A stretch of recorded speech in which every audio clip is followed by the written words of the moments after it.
So hello and welcome to this session of ICT virtual classroom. ICT virtual classroom के इस session में आप सभी बच्चों का स्वागत है। मेरा नाम है Rajesh Tamola, teacher science ICT virtual classroom Dehradun से। और इस सेशन में हम लोग डिस्कस करते हैं कक्षा 10 विज्ञान विषय को, क्लास 10th साइंस सब्जेक्ट को। आई होप आप सबके सब फिट फाइन हेल्दी होंगे, बिल्कुल रेडी होंगे क्लास के लिए, और आप लोग अपनी सीट्स पर बैठ चुके होंगे। जो बच्चे अपनी सीट पर नहीं बैठे हैं वो फटाफट अपनी सीट ले लीजिए। जो अपनी सीट पर बैठ चुके हैं अपनी कॉपी और पेन निकाल लीजिए और रेडी हो जाइए क्लास के लिए। तो चलिए आप सबके सब पहले ये बताइए, सबको मेरी आवाज सुनाई दे रही है? अगर सबको मेरी आवाज सुनाई दे रही है तो हाथ खड़े करें एक बार। अगर सभी बच्चों को मेरी आवाज सुनाई दे रही है तो हाथ खड़े करें। ठीक है, तो चलिए आज की क्लास को करते हैं स्टार्ट। आज की क्लास में हम लोग कुछ इंपॉर्टेंट एंड इंटरेस्टिंग डिस्कशन करेंगे। जैसे कि हम लोग आपकी क्लास में क्या करते हैं, 10th बोर्ड में वो क्वेश्चंस देखते हैं जो आपके बोर्ड एग्जाम के पॉइंट ऑफ व्यू से रहते हैं इंपॉर्टेंट। तो बोर्ड एग्जाम की परीक्षा में आने वाले प्रश्नों को हम आज की क्लास में देखेंगे और डिस्कस करेंगे कुछ इंपॉर्टेंट बातों को। तो आप लोग अपना ध्यान जो है वो अपने स्क्रीन पर बना कर रखिए। ठीक है, समझते रहिए चीजों को, जहां पर समझ में नहीं आता है वहां पर पूछ सकते हैं। ठीक है, चलिए स्टार्ट करते हैं आज की क्लास को और चलते हैं स्मार्ट बोर्ड की स्क्रीन की तरफ। तो चलिए डियर स्टूडेंट्स, अपनी सीट्स ले लीजिए, अपनी सीट ले लीजिए जल्दी से। आज आपसे कुछ क्वेश्चन आंसर पूछे जाएंगे, कुछ डिस्कशन किया जाएगा, मतलब पूछे नहीं जाएंगे, है ना, आपसे कुछ डिस्कशन किया जाएगा। ठीक है, तो सभी बच्चे जो हैं इस डिस्कशन में पार्ट लेंगे। समझ में आ गई है बात? चलिए तो रेडी हो जाइए। कुछ क्वेश्चंस आपके सामने यहाँ पर रख रहा हूं, ठीक है, और उन क्वेश्चंस को आप सॉल्व करने की कोशिश कीजिए। ठीक है, अपना जो आंसर है वो अपने जितना आपको समझ में आता है उस हिसाब से लगाइए। बस डिस्कशन कर रहे हैं, कोई इसमें कोई डरने वाली बात नहीं, कोई घबराने वाली बात इसमें नहीं है। ठीक है, और बहुत आराम से मैं आपको समझाऊंगा भी। जो चीजें आपके समझ में नहीं आएंगी, जो आपको कंफ्यूजिंग लगेगा, उसको मैं आपको समझाऊंगा भी। ठीक है, तो कोई दिक्कत नहीं है, आपको बिल्कुल आराम से अपना टाइम लेते हुए समझना है चीजों को। ठीक है, हम लोग कर रहे हैं आज अभ्यास के कुछ क्वेश्चन आंसर, अभ्यास के कुछ प्रश्न उत्तर। ठीक है, जिसमें कि हम लोग सबसे पहले मल्टीपल चॉइस क्वेश्चन जो होते हैं ना, वहां से स्टार्ट कर रहे हैं। कहां से स्टार्ट कर रहे हैं? सबसे पहले मल्टीपल चॉइस क्वेश्चन से। ये दो क्वेश्चन सभी बच्चों को दिख रहे हैं? देखो ये वाले, अगर दिख रहे हैं तो हाथ खड़े करो। चलिए बिल्कुल, अब रेडी हो गए सबका सब, हाथ नीचे करो। अब सब रेडी हो गए हैं, ठीक है, अब रेडी हो गया हमारी आज की क्लास बिल्कुल। अब हम क्या करेंगे, 1 by 1 इन क्वेश्चंस का जो है आंसर करेंगे। समझ में आ गई है बात? चलिए तो पहला और दूसरा क्वेश्चन पढ़िए और आंसर सोचिए अपने दिमाग में। जिसको आंसर पता है जरा हाथ खड़ा कीजिए। जिस बच्चे को आंसर पता है हाथ खड़ा कीजिए। बच्चों माइक ले लो अपने पास, जिसको आंसर आता होगा हम सीधे आपका माइक अनम्यूट करके बात करेंगे आपसे। चलिए तो पहला क्वेश्चन पढ़ता हूं मैं, स्टार्ट करते हैं आज की क्लास को। पहला क्वेश्चन पढ़ता हूं, निम्न में से कौन सा पदार्थ लेंस बनाने के लिए प्रयुक्त नहीं किया जा सकता? प्रयुक्त नहीं किया जा सकता, क्वेश्चन को ध्यान से पढ़ना है, नहीं की बात कर रहे हैं। ऑप्शन है जल, कांच, प्लास्टिक या मिट्टी। तो सही ऑप्शन कौन सा है? हाथ खड़ा करेंगे, हाथ खड़ा करेंगे। सही ऑप्शन कौन सा है सर? मिट्टी। अपना नाम बताइए भाई। अच्छा ठीक है, मिट्टी, वेरी गुड। डी, ईशा ने आंसर बताया है मवानी दावा से, वेरी गुड, मिट्टी। तो जो जो बच्चे आंसर बताएंगे उनका नाम हम लिखेंगे भी यहाँ पर। ईशा नाम ने बताया, आई थिंक ईशा बोला आपने, ठीक है, मवानी दावा से। तो पहला आंसर हमारा आया है मवानी दावा से। देखो जो आंसर देगा उसका नाम भी लिखेंगे यहाँ पर। चलिए तो मिट्टी है इसका आंसर। आप जानते हैं कि जल से हम लेंस, जल भी जो है लेंस की तरह कार्य करता है। ठीक है, कांच भी जो है लेंस की तरह कार्य करता है। आज की डेट में जो पारदर्शी प्लास्टिक है वो भी लेंस की तरह कार्य करता है, पर मिट्टी को आप जो है लेंस की तरह कार्य नहीं करा सकते। तो हमारा सही आंसर होगा डी, क्योंकि क्वेश्चन में क्या पूछा गया था, नहीं करा सकते। किसको नहीं करा सकते, है ना, तो मिट्टी को नहीं करा सकते। पहला क्वेश्चन सबकी समझ में आ गया, ठीक है। सेकंड क्वेश्चन पढ़ते हैं। किसी बिंब का अवतल दर्पण द्वारा बना प्रतिबिंब आभासी, सीधा तथा बिंब से बड़ा पाया गया। तीन बातें लिखी है, आभासी प्रतिबिंब, सीधा प्रतिबिंब और बिंब से बड़ा। बिंब मतलब कि वस्तु से बड़ा, तो जो वस्तु हमारी थी उससे भी बड़ा उसका इमेज बन गया, उससे भी बड़ा उसका प्रतिबिंब बन गया। वस्तु की स्थिति कहां होनी चाहिए? क्वेश्चन हमारे पास क्या है कि हमें बता तो दिया प्रतिबिंब कैसे बना है, आभासी बना है, सीधा बना है और वस्तु से बड़ा बना है। आप ये बताइए वस्तु को कहां पर स्थित होना चाहिए। ए ऑप्शन है मुख्य फोकस तथा वक्रता केंद्र के बीच, बी ऑप्शन है वक्रता केंद्र पर, सी ऑप्शन है वक्रता केंद्र से परे, डी ऑप्शन है दर्पण के ध्रुव तथा मुख्य फोकस के बीच। चलिए बताइए, कोई बता सकता है इस क्वेश्चन का आंसर? हाथ खड़ा करे।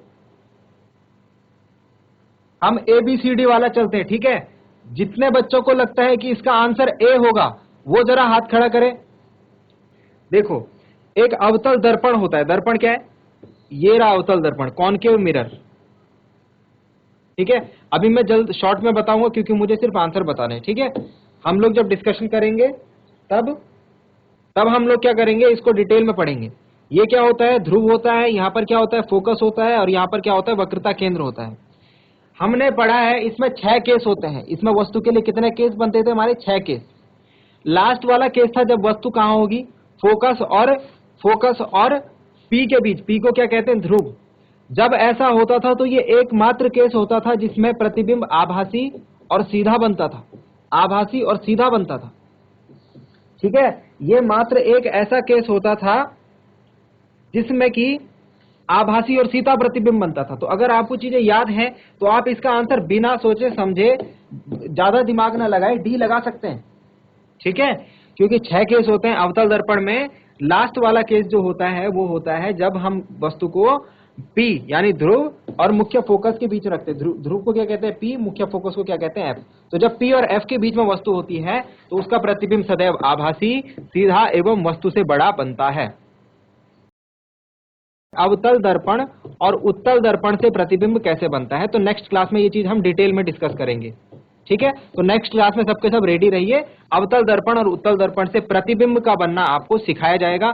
सब कुछ आपको याद हो जाएगा, बट आपको बस ध्यान देना है।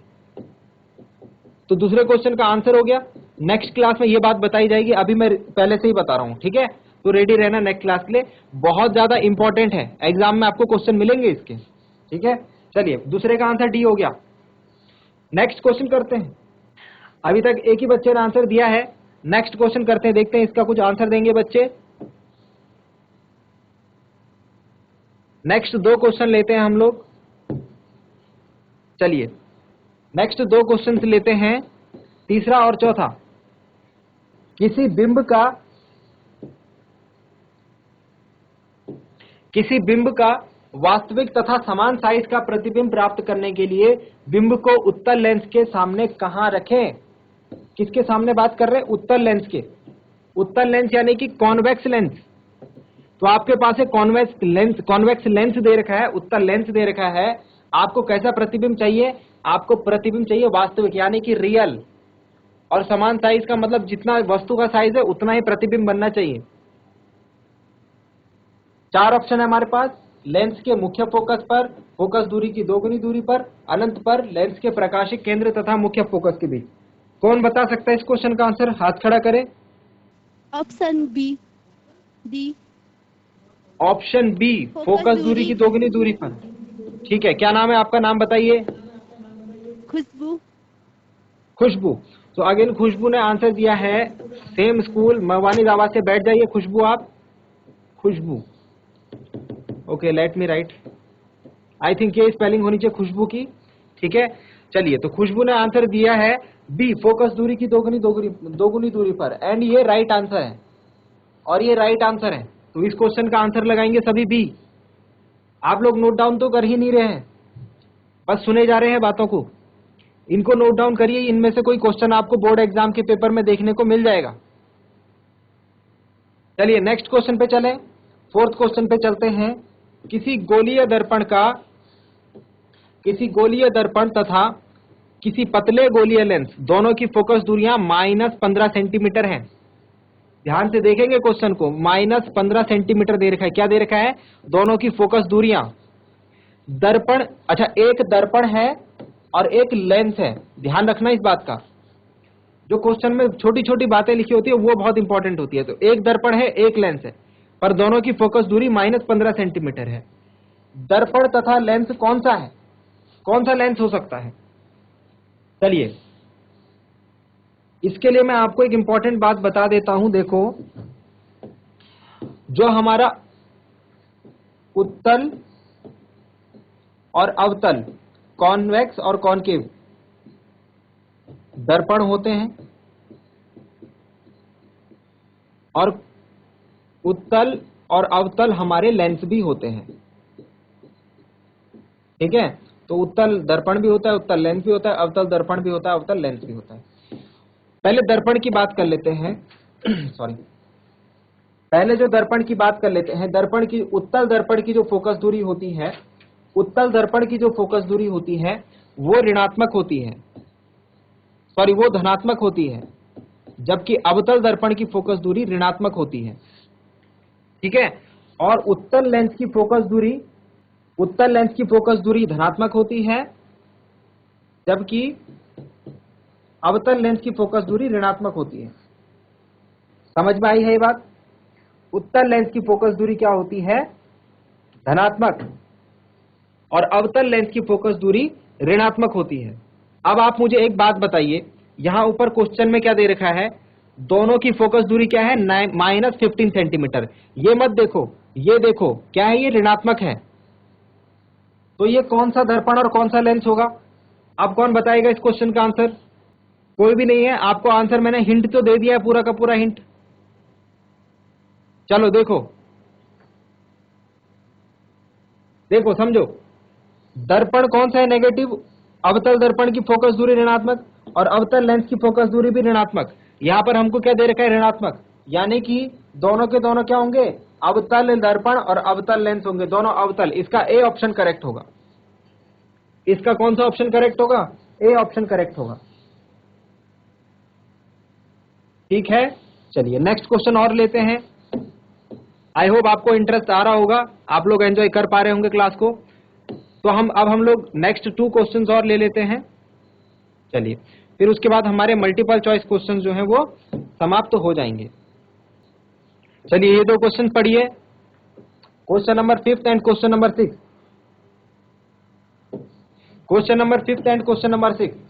किसी दर्पण से आप चाहे कितनी ही दूरी पर खड़े हों, आपका प्रतिबिंब सदैव सीधा बनता है। कौन सा दर्पण है? समतल, अवतल, उत्तल, समतल तथा उत्तल। अगर आपने थोड़ा सा भी ये चैप्टर पढ़ा है तो इसका आंसर कोई भी बच्चा दे देगा। ऐसा कौन सा दर्पण है जो आपका हमेशा सीधा प्रतिबिंब बनाता है? बताओ बच्चों, कोई बता पाएगा इस क्वेश्चन का आंसर? ए, बी, सी या डी में से कौन सा आंसर होगा? तो जो सदैव सीधा प्रतिबिंब बनाता है वो होता है हमारा उत्तल दर्पण, साथ ही साथ समतल दर्पण। तो हमारा डी ऑप्शन करेक्ट होगा। ठीक है, उत्तल दर्पण और समतल दर्पण दोनों ही क्या करते हैं? हमेशा सीधा प्रतिबिंब बनाते हैं वस्तु का। ठीक है, लास्ट क्वेश्चन है आपके लिए, लास्ट क्वेश्चन।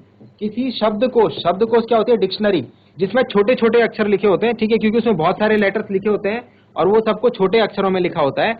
आप निम्न में से कौन सा लेंस पसंद करेंगे? तो अगर आपको छोटे छोटे शब्द पढ़ने हैं किसी किताब में, तो आपको कौन सा लेंस अपनी आंखों के चश्मे में लगाना चाहिए? ये क्वेश्चन है, बताइए। 50 सेंटीमीटर फोकस दूरी का एक उत्तल लेंस, 50 सेंटीमीटर फोकस दूरी का एक अवतल लेंस, 5 सेंटीमीटर फोकस दूरी का एक उत्तल लेंस, 5 सेंटीमीटर फोकस दूरी का एक अवतल लेंस। तो इसका आंसर लिख लीजिए अभी, इसका आंसर होगा सी। ठीक है, 5 सेंटीमीटर दूरी का एक उत्तल लेंस हम लोग प्रयोग करेंगे। ये हमारे लिए सुटेबल रहेगा, किसके लिए? जब हम छोटी छोटी चीजों को, छोटे छोटे लेटर्स को पढ़ते हैं। तो ये हो गए हमारे 6 optional question, multiple choice question. अब हम लोग कुछ न्यूमेरिकल क्वेश्चंस के ऊपर बात करते हैं और कुछ आप लोगों से भी काम करवाते हैं। ठीक है, नेक्स्ट क्वेश्चन के लिए सभी रेडी हो जाइए, क्योंकि नेक्स्ट क्वेश्चन थोड़ा सा इंपॉर्टेंट भी है, साथ ही साथ कई बार एग्जाम में पूछा गया है। क्वेश्चन दिखाई दे रहा है सबको?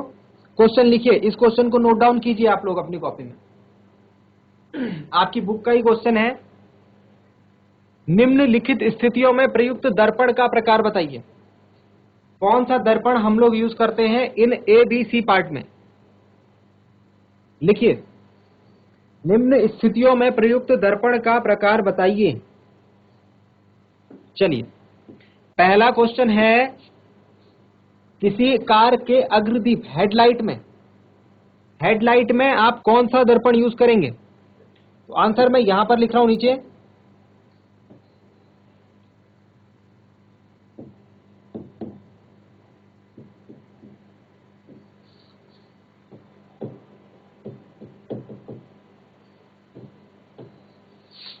सबसे पहला पार्ट है अग्रदीप हेडलाइट में, तो आप लिखेंगे अग्रदीप हेडलाइट में हम हमेशा कौन सा दर्पण यूज करते हैं कि अवतल।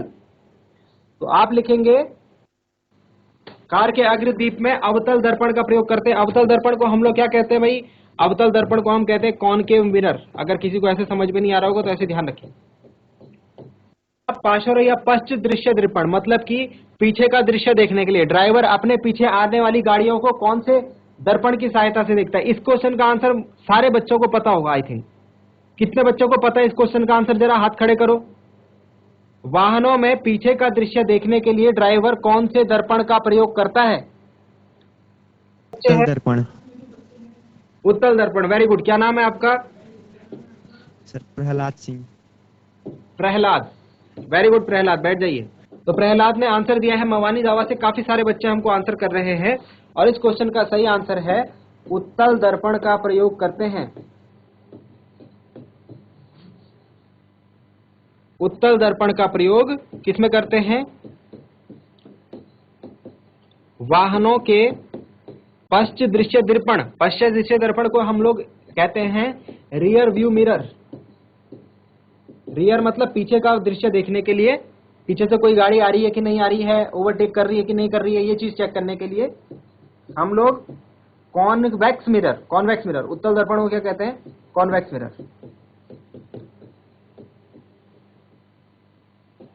आ गई है समझ में बात? चलिए लास्ट क्वेश्चन है इसका, सौर भट्टी। सौर भट्टी में हम लोग कौन से दर्पण का प्रयोग करते हैं?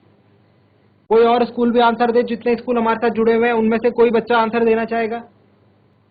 तो सौर भट्टी में हम लोग किसको यूज करते हैं?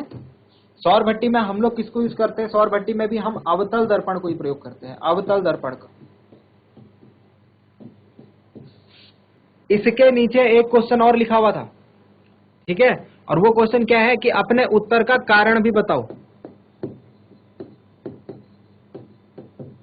कि क्यों करते हैं, अग्रदीप के रूप में अवतल दर्पण का प्रयोग क्यों करते हैं, पश्च दृश्य दर्पण के रूप में उत्तल दर्पण का प्रयोग क्यों करते हैं, सौर भट्टी में अवतल दर्पण का प्रयोग क्यों करते हैं। मैंने आपको बताया कल हम क्या पढ़ेंगे? कल हम पढ़ेंगे प्रतिबिंब का बनना। उत्तल दर्पण और अवतल दर्पण से प्रतिबिंब का बनना कल हम पढ़ेंगे। वहां पर आपको ये सारे कारण पता लग जाएंगे, वहां पर आपको सारे कारण पता लग जाएंगे, ठीक है। चलिए नेक्स्ट एक क्वेश्चन और करते हैं जो एग्जाम में अक्सर पूछा जाता है। क्या ये क्वेश्चंस पढ़ पा रहे हैं आप लोग? हाथ खड़ा कीजिए। आप इनको पढ़ पा रहे हैं या नहीं पढ़ पा रहे? कोई नहीं, मैं इसको थोड़ा बड़ा करता हूं। 1 मिनट रुक जाइए, 1 मिनट रुक जाइए। हम लोग अभी करेंगे ये वाले 2 क्वेश्चंस। इसे भी ले लेते हैं, अगर टाइम बच गया तो इसे भी कर लेंगे। चलिए ये 3 क्वेश्चंस आपके सामने हैं। हम कोशिश करेंगे कि तीनों के तीनों क्वेश्चंस हम लोग कर पाए, ठीक है। चलिए तो सबसे पहले हम क्वेश्चन नंबर 13 कर रहे हैं। देखो क्या लिखा है, एक समतल दर्पण द्वारा उत्पन्न आवर्धन +1 है। इसका क्या अर्थ है? एक समतल दर्पण द्वारा उत्पन्न आवर्धन +1 है, इसका क्या अर्थ है? क्वेश्चन सभी बच्चे लिखेंगे, क्वेश्चन को सभी बच्चे लिखेंगे। देखिए इसको ऐसे समझते हैं, यहां पर हमारा दर्पण रखा है, ये क्या है हमारा दर्पण, ये क्या है हमारा दर्पण, जिसे हम हिंदी में क्या कहते हैं भाई? शीशा कहते हैं। दर्पण मतलब शीशा। शीशे का क्या होता है, हम क्या करते हैं, एक तरफ क्या रखी रहती है, एक तरफ पॉलिश करी रहती है ना, और दूसरी तरफ आप खड़े होकर के, ऐसे खड़े होकर के अपने बाल बनाते हैं, ठीक है। तो क्या होता है, आपको अपने जैसा ही एक आदमी जो है यहां अंदर देखने को मिलता है। देख रहे हैं दर्पण में क्या होता है, हम लोग जो बाहर आप दर्पण के सामने खड़े होते हो वही हमको अंदर देखने को भी मिलता है। समझ में आ गया बात? अब हमको अपने क्वेश्चन पे आते हैं। आवर्धन, आवर्धन का मतलब कौन बताएगा? आवर्धन, आवर्धन को हम कहते हैं मैग्निफिकेशन। मैग्निफिकेशन, मैग्निफिकेशन का मतलब बता पाएगा कोई? कुछ भी जो आपको आता हो। चलिए नेक्स्ट क्लास में डिस्कस करेंगे, अभी समझ लीजिए इसको। आवर्धन +1 बनाने का, देखो आवर्धन का दो मान है। आवर्धन में हमको दो चीजें ध्यान रखनी है। आवर्धन या तो धनात्मक हो सकता है या तो ऋणात्मक हो सकता है, या तो धनात्मक हो सकता है तो ऋणात्मक हो सकता है। यहां पर क्या है? यहां पर ये धनात्मक है। जब धनात्मक होगा तो इसका जो प्रतिबिंब बनेगा वो कैसा बनेगा? वो वर्चुअल बनेगा। वर्चुअल मतलब आभासी। और प्रतिबिंब कैसा बनेगा? समतल दर्पण द्वारा हमेशा आप सीधे खड़े रहते हो, आपको उल्टा तो नहीं दिखाता है ना? आपको ऐसे तो नहीं, ऐसे दिखा देगा।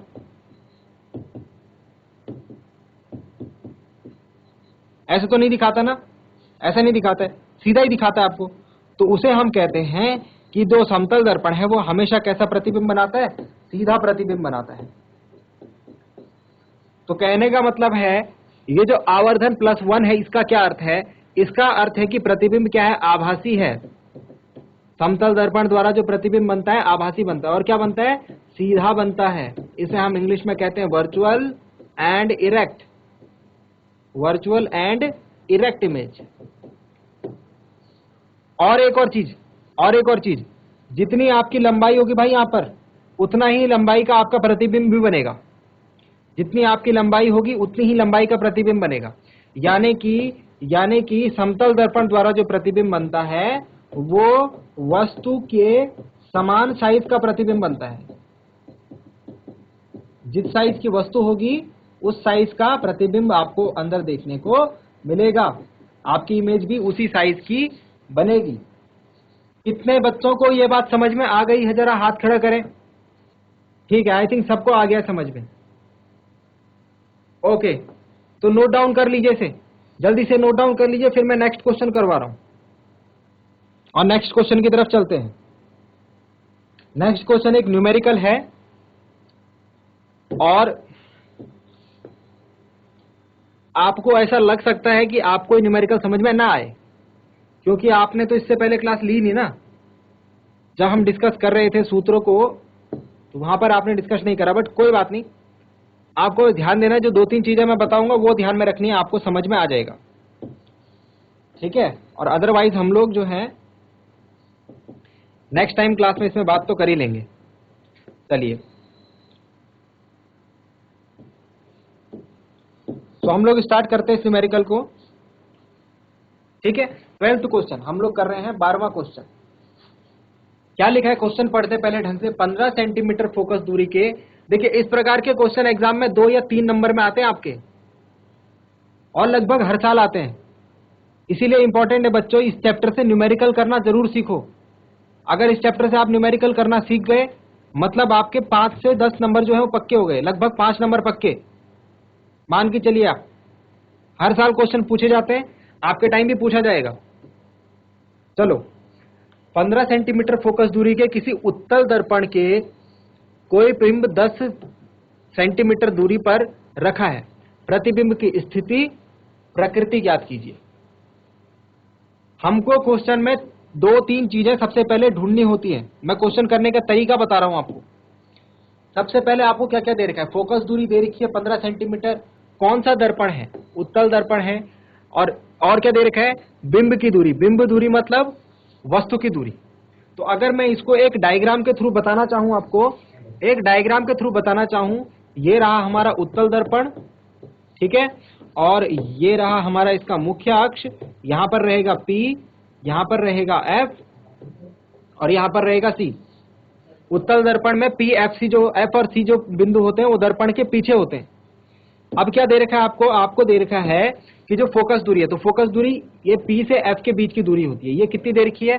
15 सेंटीमीटर। और बिंब कितनी दूरी पर रखा है? तो बिंब हमेशा इस डायरेक्शन में रखते हैं, तो ये दे रखा है 10 सेंटीमीटर। सपोज बिंब यहां पर रखा हुआ है, समझ में आ रही है बात? एक रफ डायग्राम हम इस तरीके से बना सकते हैं अपने जो क्वेश्चन दे रखा है उसका। ये आप तभी बना पाओगे जब आप समझ पाओगे कि उत्तल और अवतल दर्पण द्वारा प्रतिबिंब कैसे बनते हैं। उसको कल की क्लास में आपको समझा दिया जाएगा, कोई टेंशन लेने वाली बात नहीं है। अभी क्वेश्चन को करते हैं, जो क्वेश्चन हमारे सामने है उसको हम लोग करना सीखते हैं। पहले पार्ट में हमसे बोला हुआ है कि आप प्रतिबिंब की स्थिति हमें बता दीजिए कि ये जो वस्तु हमने यहाँ पर रखी है इसका प्रतिबिंब कहाँ बनेगा, इधर बनेगा कहीं, तो यहाँ पर बनेगा कि यहाँ पर बनेगा कि यहाँ पर बनेगा, आप जरा हमें ये बता दीजिए। तो हमने कहा ठीक है, हमने सबसे पहले लगाया दर्पण सूत्र। हमारे पास क्या होता है, एक दर्पण सूत्र। तो हमने दर्पण सूत्र का सहारा लिया। दर्पण सूत्र से अगर सीधे शब्दों में आपको बताऊं तो ये सूत्र होता है 1/v plus 1/u is equal to 1/f। 1/v plus 1/u is equal to 1/f। जहां v, u और f का क्या मतलब है भाई? v, u और f का कुछ मतलब है, वो क्या मतलब है? ठीक है, तो v है जो वस्तु की दूरी, और u जो है वस्तु की दूरी। लिख लेता हूं मैं यहां पर, u है वस्तु की दूरी जिसको हम बिंब दूरी भी कहते हैं। ठीक है, अब बिंब आपको कंफ्यूज करेगा तो वस्तु की दूरी। v जो है प्रतिबिंब की दूरी यानी इमेज कहां पर बना है उसकी दूरी, और f जो है दर्पण की फोकस दूरी होगी। अब क्वेश्चन में आपको क्या क्या दे रखा है, ध्यान से देखिए। क्वेश्चन में हमें दो चीजें दे रखी हैं। अगर मैं क्वेश्चन में जाऊंगा तो मुझे एक तो फोकस दूरी तो दे रखा है, मतलब ये f का मान मुझे दे रखा है, और मुझे बिंब की दूरी दे रखी है, मतलब कि ये u का मान भी मुझे दे रखा है। तो v, u और f में से मुझे दो मान पता है। जल्दी से मान को यहां पर रखते हैं। अब मुझे ऐसे ही लग रहा है कि मेरा आंसर जो है जल्दी से आ सकता है, क्योंकि तीन वैल्यू, तीन में से अगर दो के मान दे रखे हैं तो एक तो हम आसानी से निकाल सकते हैं ना, गणित में ऐसा ही तो बोलते हैं। तो 1/v मुझे क्या दे रखा है, बिंब की दूरी दे रखी है। ऊपर क्वेश्चन के हिसाब से मैं लिखूं तो v दे रखा है मुझे 10 सेंटीमीटर और f दे रखा है मुझे 15 सेंटीमीटर। u नहीं दे रखा है, क्वेश्चन में पढ़ रहा हूं तो मुझे u नहीं दिख रहा है उसमें। u क्या है, प्रतिबिंब की दूरी, वही तो हमसे पूछा हुआ है प्रतिबिंब की स्थिति, तो u हमको निकालना है। एक चीज और ध्यान रखेंगे, ये जो दूरी होगी वस्तु की दूरी, ये हमेशा ऋणात्मक होगी। चिन्ह परिपाटी के अनुसार ये हमेशा ऋणात्मक होगी। फोकस दूरी उत्तल दर्पण के केस में धनात्मक होगी और अवतल दर्पण के केस में ऋणात्मक होगी। ये बात भी आपको बता दी जाएगी, अभी न्यूमेरिकल में ध्यान रखने वाली है, इसीलिए मैं यहां पर बता रहा हूं। चलिए वैल्यू पुट करते हैं। 1/v मतलब 1/-10 plus 1/u is equal to 1/15। Solve करेंगे इसे, 1/u is equal to 1/15 plus का 1/10 हो जाएगा। ठीक है, और जब इसे आगे सॉल्व करेंगे तो 1/v इज इक्वल टू, इनका एलसीएम लेंगे, 15 और 10 का एलसीएम कितना आएगा भाई, 30 आएगा। 15 दूनी 30, 10 तियां 30। 1/v is equal to 5/30, 5 1 5, 5 6 30। v is equal to मुझे मिल रहा है 6 सेंटीमीटर। नोट कीजिए बच्चों इसे, v इज इक्वल टू मुझे क्या मिल रहा है, 6 सेंटीमीटर। मतलब कि जो प्रतिबिंब बनेगा, प्रतिबिंब की स्थिति में आप लिखेंगे दर्पण के पीछे ध्रुव से 6 सेंटीमीटर दूर। ठीक है, समझ में आ गया। और प्रकृति की बात करें तो प्रकृति हम इसकी आपको नेक्स्ट क्लास में बता देंगे। अभी समय जो है हमारा यहाँ पर खत्म हो चुका है, आप इसको नोट डाउन कर लीजिए। वो क्लास में आप जरूर बताएं, उसी टॉपिक को पढ़ाया जाएगा जिस टॉपिक को बच्चे बोलेंगे कि हमको पढ़ना है। ठीक है, तो उम्मीद करता हूँ आज की क्लास आपको पसंद आई होगी। अगली क्लास में मिलते हैं एक नए इंटरेस्टिंग टॉपिक के साथ। क्लास से जुड़ने के लिए आप सभी का बहुत बहुत धन्यवाद। Thank you very much and have a nice day.